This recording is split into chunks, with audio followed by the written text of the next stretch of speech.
वफाकी हुकूमत ना लें। नूली की रहनुमाओं को कि नवाज शरीफ को तजवीज़ वफाकी हुकूमत बनाने के लिए किसी भी इत्तेहादी जमात की गैर उसूली बात को नहीं मानना चाहिए। नवाज शरीफ की पार्टी को हिदायत। कायद नून लीग की ज़ेर सदारत जाती उम्रा में इजलास की अंदरूनी कहानी सामने आ गई। वफाकी हुकूमत लेने का सिर्फ एक मकसद है, मुल्क मुआशी बहरान का शिकार है और रियासत को बचाने की ज़रूरत है। शुरका का इजहार ख्याल, पंजाब में नून लीग आज़ाद अरकान के साथ मिलकर आसानी से हुकूमत बना सकती है, सिर्फ इसी पर फोकस करना चाहिए। शुरका की नवाज शरीफ को ब्रीफिंग।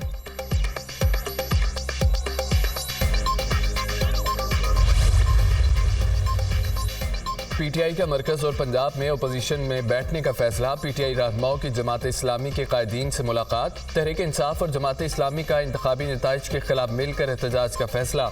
असद कैसर ने कहा है कि इंतखाबात में बदतरीन धांधली के खिलाफ तमाम जमातों को साथ लेकर चलने का फैसला किया। अब फैसले कमरों में नहीं होंगे। लियाकत बलोच का चीफ इलेक्शन कमिश्नर से मुस्ताफी होने का मुतालबा। कहा पीटीआई से राब्ते जारी रहेंगे। पीटीआई के वफ्द की बैरिस्टर सैफ की सरबराही में कौमी वतन पार्टी के रहनुमा सिकंदर हयात खान से मुलाकात। असद कैसर का पख्तूनख्वा मिली अवामी पार्टी के सरबराह महमूद अचकजई से भी टेलीफोनिक रब्ता।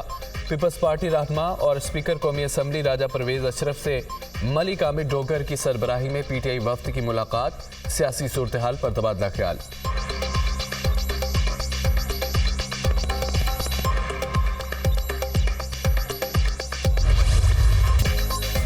इंतखाबात में मुबैना धांधली के खिलाफ एहतजाज। जीटीए का जामशोरो टोल प्लाजा पर एहतजाजी धरना। जीटीए ने इंतखाबी नताइज मुस्तरद कर दिए। इलेक्शन कमीशन से मुस्ताफी होने का मुतालबा। हालात अच्छे नहीं, हो सकता है इमरजेंसी या मार्शल लॉ लग जाए। जो खिचड़ी पक चुकी है, हुकूमत 8 माह से ज्यादा नहीं चल सकती। इलेक्शन का नतीजा 2.5-3 माह पहले बन चुका था। पेमेंट भी उसी वक्त हो चुकी थी। इलेक्शन जीतने वाला सर पकड़ कर बैठा है। फौज के पास आजमाने के लिए कोई नहीं बचा।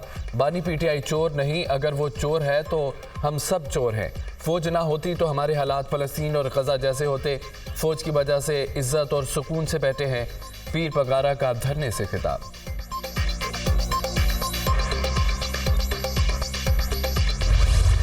मैं चीफ जस्टिस साहब से भी ये कहती हूँ, बार बार कॉन्स्टिट्यूशन। अरे कॉन्स्टिट्यूशन तो एक मजाक बना दिया, सिंध को एक कॉलोनी बना दिया है। ये कहते हैं इलेक्शन धांधला, मैं कहती हूं ये डाका था, ये धारा था, ये आपके हकूक पे धारा मारा गया है। सिंध कोई कॉलोनी नहीं जो हर बार सौदा कर दिया जाता है। हर बार सिंध को प्लेट में रखकर पीपल्स पार्टी को दे दिया जाता है। जब तक हुकूक वापस नहीं मिलते चैन से नहीं बैठेंगे। बिलावल कहते हैं अगर पंजाब का खून शेर चूस रहा है तो सिंध का खून कौन चूस रहा है। अवाम के हुकूक पर डाका डालने वाले पर आर्टिकल 6 लगना चाहिए। जीटीए रहनुमा फहमीदा मिर्जा का खिताब। सारा बानो ने कहा है कि सिंध के अवाम जाग चुके हैं, इलेक्शन कमिश्नर इस्तीफा दें। लियाकत जतोई का कहना था कि 8 फरवरी को इलेक्शन था या धांधला। इस धांधले के पीछे कौन था? जरदारी ने कौन सा कारनामा अंजाम दिया कि चौथी बार भी सिंध उसे दिया जाए? अयाज लतीफ़ पलूजो ने कहा है कि पीपल्स पार्टी ने सिंध के अवाम से उम्मीद छीन ली। सिंध में तालीम और सेहत का निज़ाम तबाह कर दिया। धांधली के खिलाफ खामोश नहीं रहेंगे। सिंध के अवाम अपने हकूक़ की जंग लड़ने के लिए तैयार हैं। धरने से हाफिज नईम रहमान, पीर सदरुद्दीन राशिदी समेत दीगर रहनुमाओं ने भी धरने से खिताब किया।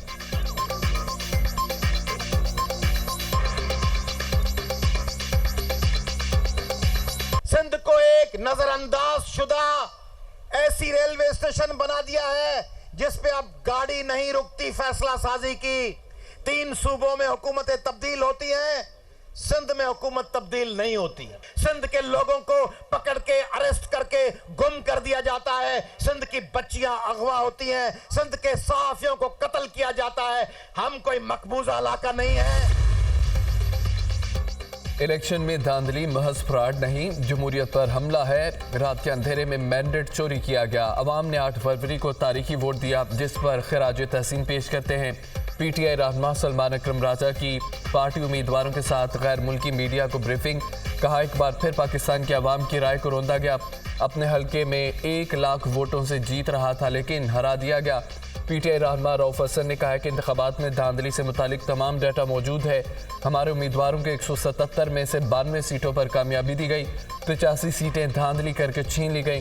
कई हलकों में टर्न आउट कम था लेकिन वोट ज्यादा निकले। 40 सीटों पर इंतखाबी उज़रदारी की दरख्वास्तें दी हैं। उस्मान डार की वालिदा रिहाना डार का ख्वाजा आसिफ को दोबारा इलेक्शन लड़ने का चैलेंज। वोट मेरा नहीं बानी पीटीआई का था, आरोज को उठा लिया गया, तशद्दुद किया गया। आला अदलिया की शुक्रगुजार हूँ, उन्होंने इंसाफ दिया। खुरम शेर जमान ने कहा है कि कराची में एमक्यूएम को तोहफे में सीटें दी गईं। शौकत बसरा, एयाज मीर और दीगर रहनुमाओं ने भी प्रेस कॉन्फ्रेंस में धांधली का तस्करा किया।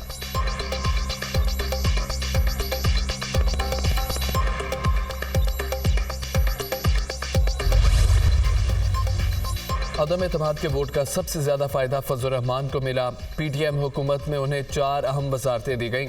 सारे मजे लूटने के बाद उन्हें ख्याल आया उनसे ज्यादती हुई। सियासत में अब मौलाना आ नहीं जा रहे हैं।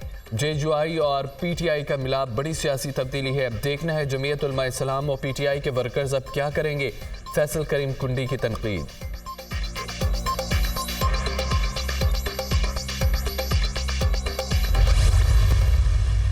हमने फजल रहमान साहब के साथ कोई इत्तेहाद नहीं किया है।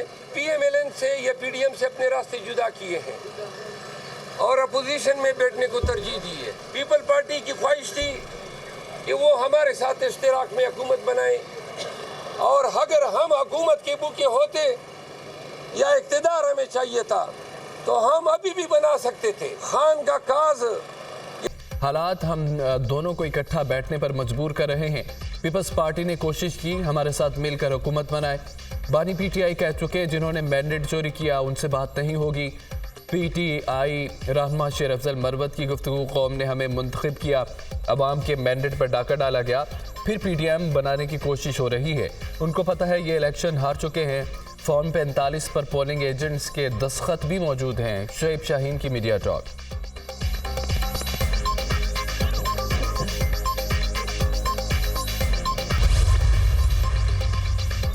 नून लीग को कौमी असम्बली की 1 और पंजाब असम्बली की मजीद 6 सीटें मिल गई।